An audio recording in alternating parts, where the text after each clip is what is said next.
In this video, I'm going to share with you must-know sales training tips for Surface Pros.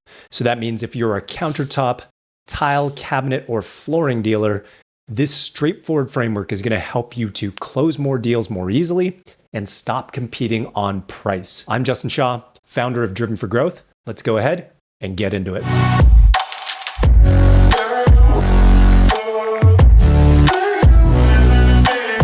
So the current situation is that more and more Surface Pros are finding that they're being squeezed on price.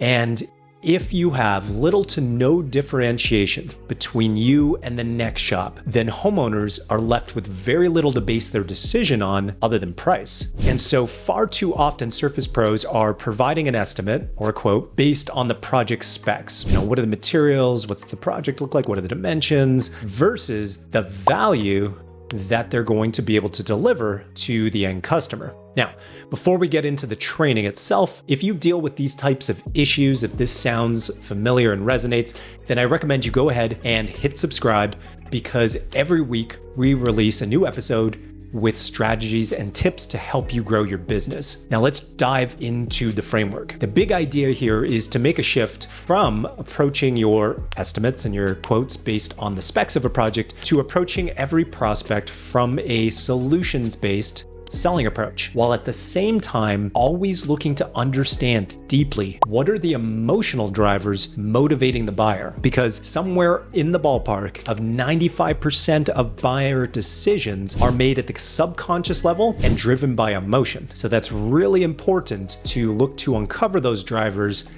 at each stage and every interaction that you have with a prospect. Now, let me give you the quick rundown of the framework. It's a three-part framework, and I can break it down like this. You can approach prospects when qualifying with three straightforward questions that'll allow you to come from things from a solutions-based selling approach rather than the typical approach that we see many countertop, cabinet, tile, and flooring companies utilize. A lot of this may sound familiar, but often we need to be reminded more than we need to be taught. So if that's you, still stay tuned in, because I'm going to drop some extra goods at the end of how you bring this all together. So three questions are, number one, when you kick it off with a prospect, what's the vision that you have for this project? What's the ideal outcome? Now that may sound very basic, but here's the twist. As that person starts to open up about what they're envisioning for their project, look for the opportunities to ask, can you tell me a little more about that? Well, why is that? Why is that important to you? Because what you're looking to do is uncover those emotional drivers, and I'll give you some examples later on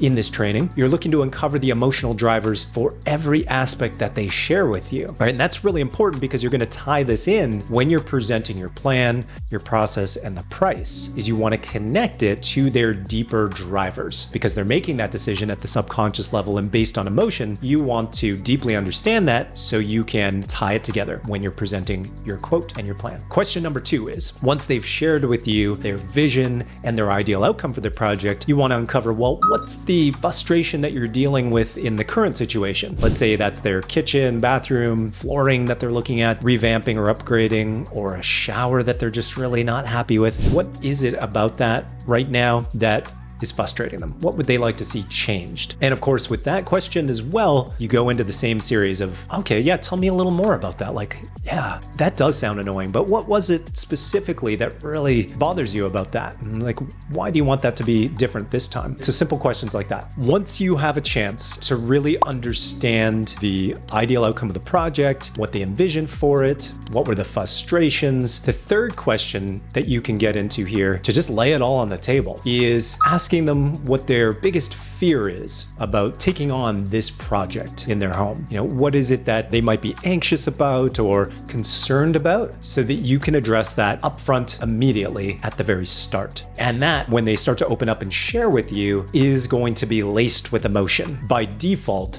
that line of questioning allows them to open up and share those emotions with you. And you'll want to make note of them, because you're going to proactively address those things when you go to present your plan, your process, and your price. We'll do a recap at the end of what those three questions are, but now let's dive into what do we do with that information. So instead of the traditional approach of putting together a quote based on the project specs, we want to base it on the solutions that we're going to identify. The solutions that we're going to identify to be able to eliminate the frustrations, to be able to to avoid their perceived fears, anxieties, and doubts, and also be able to achieve their ideal outcome and vision. Solutions through actively listening and making note of what the things are that they're saying that they're frustrated about. And we'll go into some examples at the end. You're going to now present that in your solutions. Then next, we want to actually show them a plan for how we're going to accomplish all of this, and then educate them a little bit on your process. So we have the plan,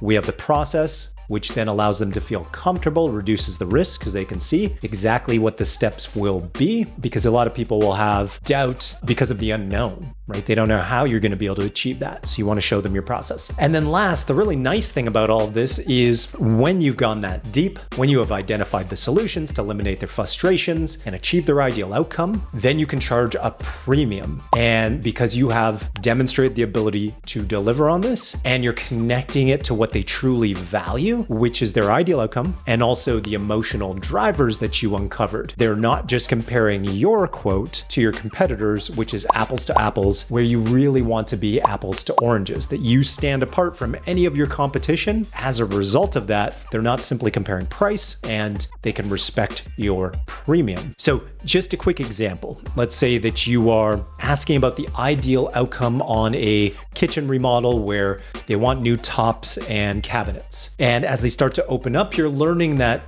let's call her Mrs. Jones. She wants a kitchen. She's gotten into the types of materials and this and that. But when you ask her to go a little deeper, like, well, why is that? She's opened up to tell you that the torch is being passed from her mom down to her as the family matriarch that's going to host the future gatherings, Christmas, Thanksgiving, the big gatherings. And so she wants to have a communal kitchen that people can enjoy because everybody gathers in the kitchen. But at the same time, it's got to be highly functional. There's also going to be kids, she's got younger kids that are going to be playing, on the kitchen, drawing, doing different things. And so she wants something that's functional and durable, while at the same time being, having that wow factor.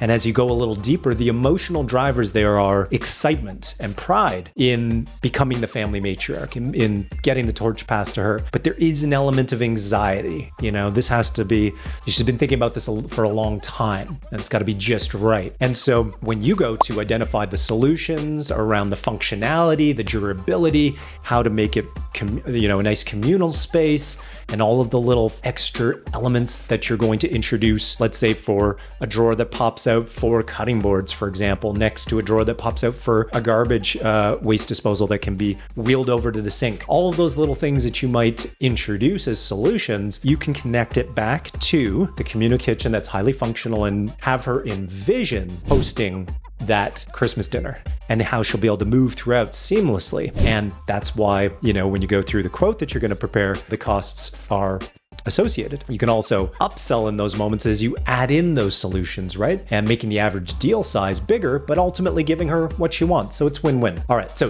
that was just a quick example of a situation where somebody's opened up because you're asking those questions. Well, tell me more. So now that I've given you that example, let me lay out the 3-step process of the plan, the process, and the price with that example. So you're armed with a lot of knowledge about their needs, their desires, the emotional drivers, and now you can present a plan where you're articulating how you're going to be able to deliver the ideal outcome, avoiding the frustrations, eliminating the frustrations that she's dealt with in her current kitchen, as well as through the proven process now that you're going to take her through, whether that's digital templating, 3D rendering, so she can see exactly what it's going to look like and, be able to envision herself in the space and sign off on everything before anything's cut, allowing to reduce that anxiety because the project's so important. And she can see that there's a lot of precision, attention to detail and care, and that you're going to be collaborating with her, and all of that removes that anxiety. Then you can present the price, connecting the price back to when you say, okay,